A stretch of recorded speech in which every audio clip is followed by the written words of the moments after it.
Բարև երկրի հարցը ծրագիրն է եթերում։ Օգնիր եղբորդ հասարակական նախաձեռնության շրջանակներում Երևանից Հալեբ մարդասիրական օգնություն տեղափոխող ինքնաթիռն արդեն վերադարձել է, արդեն Երևանում է եւ կարծես նաեւ վերանում է այն տեղեկատվական շփոթը, որ տարածվեց թուրքական լրատվամիջոցներից, հետո հասավ հայկական եւ միջազգային լրատվամիջոցներին։ Այսօր նախաձեռնության անդամները, կարելի ասել, հանդես են եկել յուրահատուկ մի հաշվետվությամբ այն աշխատանքների մասին, ինչ կատարվել է շուրջ 1 ամսվա ընթացքում։ Երկրի հարցը ծրագրում ես այսօր զրուցելու եմ Հույդաբյուրոյի անդամ, օգնիր եղբորդ նախաձեռնության համակարգող Վահան Հովհաննիսյանի հետ։ Բարի երեկո, պարոն Հովհաննիսյան։ Ես գիտեմ, առանձնապես մի հաճելի բան չի արդեն 2 օր նույն բանը կրկնել, թե ինչ է տեղի ունեցել, 3 եւ այսօր անընդհատ կրկնում են, որ որևէ արտառոց բան տեղի չի ունեցել, որ ամեն ինչ ընթացել է ըստ պլանավորածի եւ այլն։ Չգիտեմ, այս առումով էլի ինչ որ բան կա ասելու, ավելացնելու, թե չէ, եթե կա համեցեք եւ եթե ոչ, ապա ինչ է կարծում սրա մեջ դիտավորություն, միտումնավորություն տեսնել այս տեղեկատվությունը շրջանառության մեջ գցելու հարցով։ Այո, եւ հենց դա ցույց է տալիս, թե ինչ է իրականության մեջ տեղի ունեցել, որտեղ գիտեք, մի հատ հիմա մյուս ծայրահեղության մեջ ընկնել, թե ոչ մի արտառոց բան չկա, ամեն ինչ նորմալ է, ամեն ինչ լավ է, դա էլ ճիշտ չի, որովհետեւ լավ չի, որ Թուրքիայի հետ պլանավորած այդ վայրեջքը կատարվել է։ Այլ հարց է, որ պրովոկացիոն լուրերը, որոնք տարածվել են ոչ միայն թուրքական, բայց նաև ուրիշ երկրների լրատվամիջոցների կողմից եւ իհարկե թմբկահարվել այստեղ Հայաստանում որոշների կողմից, սա հասկանալի է ինչի համար է արվում, բայց ուրիշ խնդիր կա։ Լավ, մենք երբ ասում ենք, որ թռիչքը անցել է պլանավորվածի պես, այսինքն Թուրքիայում վայրեջքը պլանավորված է եղել, դա համաձայնության արդյունք է եղել եւ այլն, այդ ամեն ինչը իսկապես ճշմարտությանը համապատասխանում է, ասենք, մեզ համար արտառոց բան չկա, պարտադրանքով ինքնաթիռ նստացնել ոչ մի նման բան չի եղել, այդ ամեն ինչը հասկանալի է, բայց այն, որ Թուրքիայի հետ պայմանավորվածության մեջ անպայման մտցվել է արդեն թուրքերի իհարկե պահանջով այդ վայրեջքը, որին մենք իհարկե համաձայնություն տվել ենք, որտեղ մեր խնդիրը ոչ թե հիմա ինչ որ մի երկրի կամ ինչ որ ավիացիոն ծառայությունների հետ կոնֆլիկտի մեջ մտնելն է։ Մեր գործը մարդասիրական բեռը Հալեբ հասցնելն է։ Եվ եթե ճանապարհին պետք է ինչ որ զիջումների գնալ, գնում ենք, բայց դա չի նշանակում, որ այդ մեզանից պահանջողը ճիշտ բան է արել։ Այդ մյուս ծայրահեղության մեջ էլ չընկնեն մեր լրատվամիջոցները, այսինքն այն ինչ որ արել են թուրքերը, ճիշտ բան չի, լավ բան չի։ Հիմա մի բան, որ նրանք իհարկե կարող են պահանջել, ստուգել ցանկացած բեռ, որ անցնում է իրենց տարածքով, մանավանդ այն պայմաններում, երբ Հայաստանը շրջափակման մեջ է վերջապես եւ դիվանագիտական հարաբերություններ չկան եւ Թուրքիայի տարածքով թույլատրված է միայն մեր մարդատար ինքնաթիռների անցումը, ոչ թե բեռնատար։ Մենք կարողացել ենք այնուամենայնիվ այս արգելքը ճեղքել, որովհետև սա եղել է մարդասիրական։ Թուրքիան կարող էր պարզապես հավատալ ու ասել տարեք, դա շատ ավելի ճիշտ կլիներ, բայց այս անգամ այդպես չվարվեց։ Հիմա սրանից ոչ հիստերիա է պետք անել, բայց ոչ էլ ձևացնել, որ ամեն ինչ կարգին է, ամեն ինչ ոչ միայն չի հավատացել, հա, ասում եք կարող էր հավատալ եւ ասել անցնել, այլև ինչքան տեղեկություն տարածվեց, այսպես շատ տեղին, հա, զննությունը շատ մանրազնին։ Ես այսօր ասացի, որ ես կարծում եմ, որ ոչ մի բեռ երևի այդ ձևով չի ստուգվել, այսինքն սովորաբար նման դեպքերում ընտրում են մի քանի օրինակի համար, մի քանի արկղ, թող լինի մի քանի տասնյակ,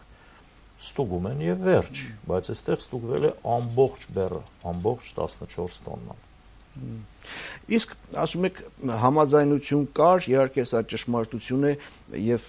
զիջումների պետք էր գնալ, սա այլընտրանքի բացակայության մասին էր խոսում, հա։ Չէ, գիտեք, այլընտրանքներ կան միշտ։ Կան ուրիշ ճանապարհներ, ուրիշ ինքնաթիռներ, ուրիշ երկրների տարածքով կարելի է անցնել, կարելի է վերջապես ընտրել որոշ ցամաքային ճանապարհներ նաև։ Բայց այս փուլում նախընտրեցինք այս մի ճանապարհը, խորհրդակցելով իհարկե նաև մասնագետների հետ, որովհետև տրանսպորտային ասպարեզի մասնագետ չենք։ Միգուցե հաջորդ անգամ կհաշվարկենք ու կտեսնենք, որ կան այլ օպտիմալ տարբերակներ։ Այդ ամեն ինչը կախված է հետագա հաշվարկներից։ Միգուցե անհրաժեշտ էր, որ քաղաքացիայի վարչությունը, չգիտեմ, միգուցե նախապես այդ մասին հայտարարեր, ասվեր, որ այսպես է երթուղին, հա, հնարավոր է այդ պարագային չէ, ես չեմ կարծում, որ պետք է սրան խառնվեին մեր ավիացիոն իշխանությունները, որովհետև դուք բոլորդ հիշում եք, այնպես ստացվեց, որ թռիչքի նախորդ օրը Թուրքիայի պաշտոնյաները, բարձրաստիճան պաշտոնյաները, թե չեմ սխալվում, արտգործնախարարը հայտարարեցին, որ ընդհանրապես փակում են օդը Սիրիայի համար։ Փոխադարձաբար։ Իհարկե, բայց հայտարարությունը արվել էր այն տոնայնության մեջ, որ դա վերաբերվում էր սիրիական եւ թուրքական ինքնաթիռներին, ոչ թե երրորդ երկրների։ Եթե մենք սկսեինք հայտարարել, պահանջել, պատասխաններ, քչփորեինք հարցը, կարողապատահի մեզ էլ ասեին, որ չէ, հիմա մի թռեք, օրինակ, հետաձգեք եւ այլն։ Դրա համար մենք վարվեցինք այնպես, Բարձրաց ոչ մի հայտարարություն չենք լսել եւ մենք ճիշտ դուք։ Իսկ այս տեղեկատվության տարածումը թուրքական լրատվամիջոցների կողմից ինչ գնահատել որպես տեղեկատվական, այսպես չգիտեմ, ակցիա, հա, որ տեսեք, մենք ունենք այնպիսի այստեղ երկու բան կա։ Նախ ուժի ցուցադրման պահ, որտեղ ինքը օրինակ զննումը արդեն իսկ թատերականացված էր ինչ որ չափով եւ ուժի ցուցադրում էր, այդ մենք հասկանում ենք, այսինքն հսկայական քանակությամբ բերել զինուժ, ուժային կառույցների ներկայացուցիչների, շններ, դիմակներ, հրշեջ մեքենաներ եւ այլն, այսինքն ինքնաթիռ զննելու համար, որտեղ միայն ու միայն սննդամթերք է եղել, սա իհարկե ուժի ցուցադրման էլեմենտ իր մեջ պարունակում էր, բայց մյուս կողմից, քանի որ օրեր առաջ այդ միջադեպը Ռուսաստանից թռնող սիրիական օդանավի հետ էր եղել, թուրքական պաշտոնյաները կարծում են, որ ուզեցին շեշտել, որ տեսեք, սա միայն Ռուսաստանից թռնողին չի վերաբերում, մենք խիստ ենք բոլորի նկատմամբ, կարծում են, որ այս տարին էլ կար, այս ամբողջ աղմուկի մեջ։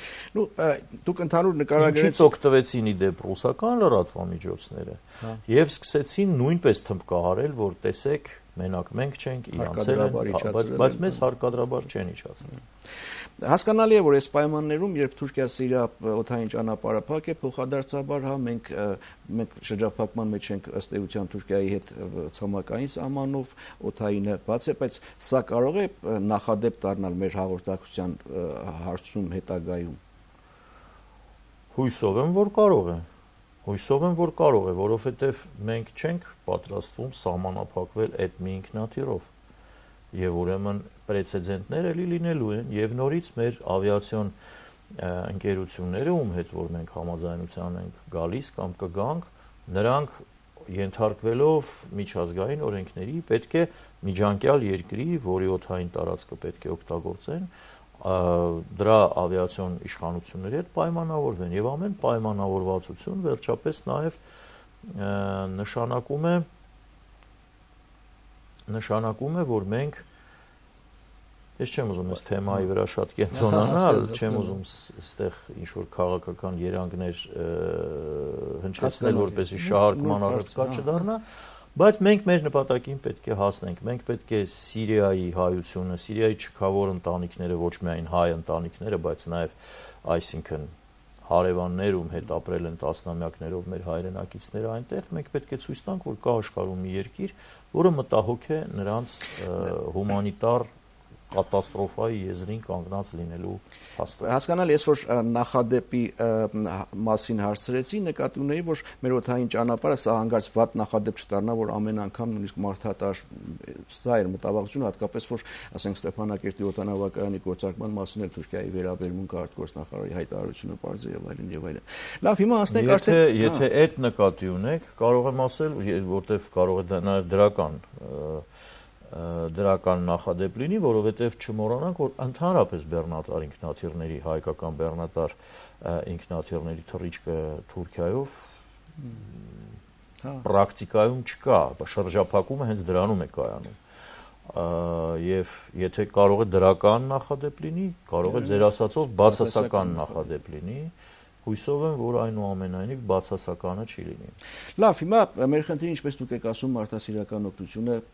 հասցեատիրոջը հասցնելն է, հիմա հասել է, ամեն ինչ նորմալ է, հա։ Արդեն ամեն ինչ գտնվում է հայ եկեղեցու առաջնորդարանում Հալեբում, իհարկե մասնակից է եւ բավականին օժանդակել է Սիրիայի Կարմիր մահիկ կազմակերպությունը, միջազգային Կարմիր խաչի եւ Կարմիր մահիկի միջազգային կազմակերպության սիրիական բաժանմունքը փաստորեն եւ բավական ոգևորություն է առաջացրել։ Ես քիչ առաջ ուղղակի ինֆորմացիա ստացա, որովհետեւ վիճակը Հալեբում իսկապես շատ ծանր է։ Մարդիկ դժվարությամբ են պատկերացնում դա, որտեղ կադրերը, որոնք ցույց են տալիս հեռուստատեսությամբ, ամբողջությամբ վիճակը չեն նկարագրում։ Եվ մարդիկ, ով ընտանիքներ ունի, փոքր երեխաներ ունի, իսկապես խնդրեմ ունեն։ Օրինակ, այս անգամ շոկի պատճառով մենք կաթնամթերքը դեռ պահել ենք։ Հիմա արդեն կսկսենք ուղարկել նաև դա։ Այսինքն պետք է հաշվի առնել, որ պահանջները բազմազան են, դեղորայք եւ այլն։ Պահանջների եւ ցուցաբերվող օգնության ծավալները եթե համեմատելու լինենք, ինչ կարգի խնդիր է։ Բնականաբար մենք չենք կարող մի քաղաքացիական նախաձեռնության սահմաններում ամբողջությամբ ապահովել Սիրիայի չքավոր ընտանիքների պահանջները, դա անհնարին է։ Առաջերտին ես հայկական համայնքն եմ։ Դե հա, բայց մենք միայն հայկական համայնքը չի որ նկատի ունենք եւ այստեղ կարեւոր է հաշվի առնել, որ այս օգնությունը ուղղված է առաջին հերթին ամենաչքավոր ընտանիքներին, ամենակարիքավոր։ Դա է պատճառը, ինչու մենք ընդունող ենք դարձնում եկեղեցին, որովհետեւ բոլորից լավ իհարկե եկեղեցին գիտի ինչպես դա անել, ում հասցնել, որոնք են ամենակարիքավորները եւ այլն։ Այս առումով ես ուզում եմ առիթն օգտագործել եւ նորից շնորհակալություն հայտնել բոլոր նրանց, ով մեզ արդեն օգնել է։ Մենք կազմել ենք մեր հաշվետվության ցանկը, որտեղ կա երկու ցանկ փաստորեն, ով է տրամադրել ապրանքները, այստեղ ցանկը հայտնի է, ով է տրամադրել գումարները, ամենից շատ ապրանք Լեռնային Ղարաբաղի Հանրապետության գյուղի եւ գյուղին աջակցության հիմնադրամն է, գյուղատնտեսության աջակցության հիմնադրամն է տրամադրել, Alex Grieg ընկերությունը, շատ այլ կազմակերպություններ, դրամական միջոցներով աչքի են ընկել Գագիկ Ծառուկյան բարեգործական հիմնադրամը, Ղարաբաղ Տելեկոմը, Միկ Մետալը, Հայրուս Գազարդը, շատ անհատներ, Arm Swiss բանկը եւ այլն։ Նաև ազգային ժողովի падգամավորները իրենց մեկ օրվա աշխատավարձն են տվել։ Պետք է իհարկե Արփիմեդ կազմակերպությունը, որը դեղորայքով է շատ օգնել, իհարկե շատ է արդեն խոսվել այն ողջևորված երիտասարդների մասին, տարբեր կազմակերպություններից, ուղղակի փողոցից, որ գալիս ու միանում էին բոլորի ջանքերին։ Պետք է ասեմ, որ իհարկե բացի դրամական, նյութական եւ ֆիզիկական օժանդակությունից, որը բոլորը նյութական բնույթ է կրում, շատ ոգևորիչ եւ կարեւոր է եղել, ասենք, բարոյական օժանդակությունը, որը նյութականի է վերածվել, ասենք օրինակ կարող եք պատկերացնել, որքան դժվար է ճարել մատչելի գներով վառելանյութը։ Ոչ միայն մատչելի, այլ նույնիսկ ձրի դա հաջողվել է անել օգնություն ստանալով հայտնի Փյունիկ հիմնադրամից։ Այսպիսով օգնել են տարբեր ուղղվածություն ունեցող հասարակական կազմակերպություններ, ֆոնդեր, անհատներ, որոնք տարբեր քաղաքական հայացքներ ունեն։ Սա ոգևորիչ է, որովհետև մեր հայրենակիցները ամեն տեղ աշխարհում պետք է զգան, որ հայրենիքը կա։ Կարող է հայրենիքը շատ մեծ չի դեռ, կարող է շատ ուժեղ չի ու շատ հարուստ չի, բայց բոլորին կհասնի հարկ եղած դեպքում, ինչպես Սփյուռքը ժամանակին Հայաստանին օգնության ձեռք մեկնեց, Հայաստանը պետք է այս պարտավորությունը զգա։ Ու այստեղ կարևոր է, որ սա միայն իշխանության խնդիրը չի։ Իսկապես հասարակական։ Այո, սա ուղղակի հասարակական է։ Մենք նույնիսկ չենք էլ գրանցել այս կազմակերպությունը։ Սա ուղղակի հասարակական շարժման մակարդակով է աշխատում եւ ինչպես տեսնում եմ, ավելի էֆեկտիվ, քան շատ գրանցված կազմակերպություններ։ Դե հիմա ես պատկերացնում եմ ինչքան դժվար է այդ կազմակերպչական աշխատանքները, զուտ ֆիզիկական մարդկանց ներկայությունը, որ այդ ամեն ինչը համակարգել, դաստասել, չգիտեմ, բան անել, հա, ճանապարհել, մի այլ խնդիր էլ այնտեղ բաժանելն է։ Այս բարդ, նուրբ, շատ բարդ իրավիճակում։ Հիմա գիտեք, այդ բաժանելու հարցը, որպեսզի չբարդացնենք մեր հայրենակիցների եւ նրանց սիրիացի հարևանների եւ բարեկամների գործը Հալեբում մենք բաժանումը հենց տեղում կատարում ենք, այսինքն հավասարաչափ հավասար արկղներ են, ամբողջ փաթեթավորումը ապահովում է Grant Kenzie ընկերությունը, հավասարաչափ պատրաստել են հատուկ ձրիաբար բնականաբար մեր պատվերով արկղներ, այս արկղների մեջ յուրաքանչյուրի մեջ նույն պարունակությունն է, որը բավական ժամանակ կկարողանա ընտանիքի զուտ, այսպես պարենային հոգսը հոգալ։ Այնտեղ զուտ կարևորագույն նույնիսկ հաշվի են առել սիրիական խոհանոցի առանձնահատկությունները, ինչ են սիրիահայերը, սիրիացիները ուտում եւ սիրում, ինչ տեսականի եւ այլն։ Այս էլ պիտի հաշվի առնենք, որ անսովոր բաներ էլ կան իրանց համար։ Այս էլ ենք հաշվի առել եւ ամեն մի արկղը հաշվարկված է մի ընտանիքի վրա։ Հիմա չի բացառվում, որ այնտեղ տեղում ուրիշ բաժանումներ էլ կատարեն։ Չի բացառվում, որ ապագայում օպերատիվությունից ելնելով մենք կարող ուղարկենք ամեն ինչը փաթեթավորված հենց այն ձևով, ինչպես ստանում ենք, այսինքն գործարաններից, արտադրողներից, այդ ժամանակ իհարկե առաջնորդարանի վրա կընկնի բաշխման խնդիրը, բայց ես կարծում եմ, որ մեր հայրենակիցների կազմակերպվածությունը Հալեբում հենց մեր կուսակիցների օրինակ դաշնակցականների այնքան է, որ նրանք կարող են այս գործը ստանձնել։ Հիմա ծրագիրը շարունակվում է, մի ամսվա ընթացքը ինչ ցույց տվեց, այդ ոգևորությունը, այսինքն պատրաստակամությունը օգնելու, աջակցելու եղավ պիկ եւ թե շարունակվում է աճել։ Ես չէի ասի, որ դա մարում է, որովհետեւ իրականության մեջ մենք դեռ հսկայական քանակությամբ շատ սոլիդ եւ հայրենասեր գործարարների չենք էլ դիմել։ Բացարձակապես դեռևս նոր է սկսվում արձագանքել ռուսահայությունը, որը անպայման կմասնակցի, ես վստահ եմ դրանում, արդեն դրա առաջին նշանները կան, ասենք օրինակ Արա Աբրահամյանը $25,000 է խոստացել, ունենք շատ խոստումներ, որոնք դեռ պետք է իրականանան, եւ ես կարծում եմ, որ մենք պետք է հենց մեր հասարակությունը պատրաստենք այն մտքին, որ սա միանվագ մի օրվա թատերական ակցիա չի, սա երկարաժամկետ, մաշող աշխատանք է, բայց անհրաժեշտ աշխատանք է։ Եթե մենք մտահոգված ենք սիրիահայ գաղութի ճակատագրով ընդհանրապես որպես քաղաքական գործոն նաև։ Եվ այստեղ պետք է հասկանալ, որ ցավոք սրտի սիրիական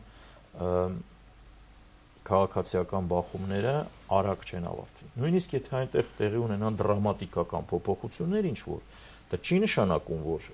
հակամարտությունը անմիջապես կավարտվի, ամեն ինչ կհանդարտվի, այդպես չի։ Ուրեմն լարումը, դժվարությունները դեռ առջևում են, դեռ լուրջ առջևում են, որովհետև այնինչ կատարվում է Սիրիայում, նշանակում է ոչնչացում երկրի արտադրական պոտենցիալի, լինի դա արտադրություն, գյուղատնտեսություն եւ այլն։ Կատվածահար է առևտուրը, արտադրությունը եւ այլն։ Այսինքն սա նշանակում է, որ հետևանքները դեռ երկար ստվեր են գցելու եւ այս պետք է հաշվի առնել։ Իսկ հիմա ասենք այդ ֆինանսական կամ պարենային այդ ամեն ինչը հավաքագրելուց բացի ուրիշ ինչ-որ մեթոդներ, միջոցներ այս աշխատանքը կազմակերպելու մտածվում է այդ մասին, գիտեմ, որ բարեգործական ինչ-որ համերգների մասին է մտածվում։ Մենք ունեինք այդ ծրագիրը, հետո տեղեկացանք, որ Սփյուռքի նախարարությունն էլ նման ծրագիր ունի եւ բնականաբար չենք ուզում, որ խաչաձևի։ Մեր ծրագիրը օգնիր եղբորդ քաղաքացիական նախաձեռնության ծրագիրը բավականին ծավալուն է, օրինակ հիմա արդեն ընթանում է, ես էլ վերջերս մի քանի անգամ ստացա, պատասխանեցի, SMS մարաթոն, SMS-ներով 200-ական դրամ, սա ավելի իհարկե երիտասարդ սերունդը ներգրավելու համար է, բայց մի կազմակերպություն կա մեր այս նախաձեռնությանը միացած Global Armenian Response, համայն հայկական արձագանք, փրկարարական կազմակերպություն է վերջերս ստեղծված, բավականին պատկառելի մարդիկ են եւ իրենք էլ իրենց կողմից իրենց հաշվի համարը տրամադրել են այս կուտակումները կատարելու համար, նրանք են աշխատում, այսինքն հեռախոսային կամպանիաների եւ այս ամենը կազմակերպողների հետ, այստեղից էլ դեռ մենք ակնկալիք ունենք, բայց երևի մենք պետք է մտածենք նաեւ ծրագիրը մի քիչ այլ կերպ ընդլայնելու, ոչ թե էքստենսիվ իմաստով, այսինքն մի քիչ էլ շատ ձետ կամ ծավալ հավաքելու, եւս մեկ ինքնաթիռ վարձելու, բայց նաեւ ինտենսիվ, այսինքն մենք պետք է փորձենք, սա արդեն քաղաքական խնդիր է, միայն մեր նախաձեռնության հարցը չի, բայց մենք պետք է փորձենք կազմակերպել ավելի մատչելի ձևով այդ օգնությունը հասցնելու միջոցներ։ Մենք սրա մասին մտածում ենք, բայց եթե թույլ կտաք, ես հիմա ամբողջ քարտերը չբացեմ։ Շատ լավ։ Մարաթոնի գաղափարել կար։ Կար, բայց հա, կար եւ այդ մասին էս վերջերս նորից խոսվել է։ Այստեղ կա մի խնդիր, սա կպահանջի որոշակի տեխնիկական զինվածություն, որը ավելի ճիշտ կլինի, որ կազմակերպեն իշխանության, կառավարության օղակները, մենք պատրաստ ենք աջակցել մեր ձեռք բերած փորձով, արդեն ստեղծված ինֆրաստրուկտուրայով, երիտասարդական շարժումը ծառայեցնելով այդ նպատակին, այդ ամեն ինչը մենք կարող ենք անել, բայց ես երբեք նման բան անձամբ չեմ արել եւ չեմ ստանձնի մի գործ, որին ծանոթ չեմ։ Այստեղ կարծում եմ պետք է համագործակցենք կառավարության հետ։ Հասկանալի է։ Ձեր նախաձեռնությունը այս օգնիր եղբորդ Հայաստան եւ ռուսահայություն, ռուսահայություն դեռ նոր է սկսվում, բայց սկսեցինք մենք Հայաստանից եւ առաջինը արձագանքեց նույնիսկ ոչ թե Հայաստանը, այլ Արցախը, Լեռնային Ղարաբաղի Հանրապետությունը, որովհետեւ վերջապես երևի Ղարաբաղում չեն մոռացել, որ Սփյուռքից օգնության հասած կամավորների մեջ սիրիահայ տղերքը աչքի էին ընկնում ոչ միայն ասենք քանակությամբ, խիզախությամբ, կարգապահությամբ եւ գաղափարական նվիրումով, այլ նաեւ ծառայության երկարատևությամբ, նրանք կազմակերպված ձևով, էշելոններով իրար փոխելով գալիս էին, հասնում էին օգնության, այսինքն նման բաները դժվար են մոռացվում եւ դրա համար Լեռնային Ղարաբաղի Հանրապետության իշխանության իհարկե աջակցությամբ այս իմ ասած գյուղի եւ գյուղատնտեսության աջակցության հիմնադրամը առաջինը արձագանքեց եւ կարելի ասել, որ ամենամեծ բեռները իրենք են ուղարկել հսկայական բեռնատարներով, որոնք մեր երիտասարդները արագորեն փորձում էին դատարկել, բայց մինչև հիմա դեռ իրանց ուղարկածի մի մասը պահեստավորված է։ Հաջորդի ժամկետներ պարզեն արդեն թե չէ հաջորդի։ Ինձ համար այո, բայց չեմ կարծում, որ դա հիմա ճիշտ կլինի քննարկել։ Մենք կաշխատենք շատ արագ դա անել, բայց պետք է ասեմ, որ փորձը ցույց տվեց, որ ամեն առանձին թռիչք առանձին համաձայնությունների, պայմանավորվածությունների եւ ուրեմն դրանց նախորդող բանակցությունների անհրաժեշտություն է բերում, որովհետեւ այնպես չի, որ մի անգամ պայմանավորվեցիր ու սկսեց սիստեմատիկ թռնել։ Այն հարևանությունը չի մեր շուրջը, էլի, որ կարողանանք հաջորդի համար խնդիրը պայմանավորվածություններ ձեռք բերել, դա է ավելի շատ քան այսինքն ռեսուրսի պակաս այս պահին չէ, ռեսուրսի պակաս չունենք, բայց ռեսուրսի ծախսման ավելի օպտիմալ ուղղությամբ ծախսելու վերանայման խնդիր ունենք, ասենք օրինակ, եթե դու տեսեք, ասենք մենք ինչի էինք դեմ, մենք դեմ չէինք բեռի զնմանը, բայց Թուրքիան կարծես հատուկ ընտրեց Էրզրումը, ինչու։ Չգիտեմ ինչու իհարկե, բայց մեզ համար դա հարմար չէր։ Մենք նախընտրում էինք նրանց կողմից սկզբից նշված քաղաքները, Այնթափը, որը իրենք անվանում են Ղազիանթեփ, կամ Դիարբեկիրը, որ Տիգրանակերտն է եւ այլն։ Մեզ համար իհարկե դա ավելի հարմար էր, բացատրեմ ինչու։ Էրզրումը գտնվում է 2000 մետր բարձրության վրա։ Նրանց օդանավակայանը գտնվում է նույն այդ բարձրության վրա, որտեղ օդը քիչ է։ Թթվածնի խտություն, օդի խտությունը ցածր է եւ ուրեմն ինքնաթիռին նույն բեռով բարձրանալու համար դժվարություն կա։ Նույն, այսինքն մեր հաշվարկը պարտադրեց մեզ օրինակ այս դեպքում մի տոննա պակաս ուղարկել։ Կարող է մի տոննան թվում է ինչ, բայց հալեբցիների համար մի տոննա նշանակություն ունի, որովհետեւ դա 1000 կիլոգրամ պարեն է, հասկանում եք, եւ բացի դրանից նստում բարձրանում ես վայրեջք վերելք, դա նորից նավթի, կերոսինի, վառելանյութի մեծ ծախս է, այսինքն բաներ կան, որ կարող է պատահի մենք վերանայենք։ Շատ լավ, սպառվեց մեր ժամանակը, շնորհակալ եմ զրույցի համար եւ շնորհակալ եմ նաեւ այն աշխատանքի համար, որ կատարվում է, հա, օգնիր եղբորդ նախաձեռնության կողմից։ Շնորհակալություն։ Այսքանը երկրի հարցը ծրագիրներ եթերում եւ զրուցում էի ՀՅԴ բյուրոյի անդամ օգնիր եղբորդ հասարակական նախաձեռնության համակարգող Վահան Հովհաննիսյանի հետ։ Լավ մնացեք։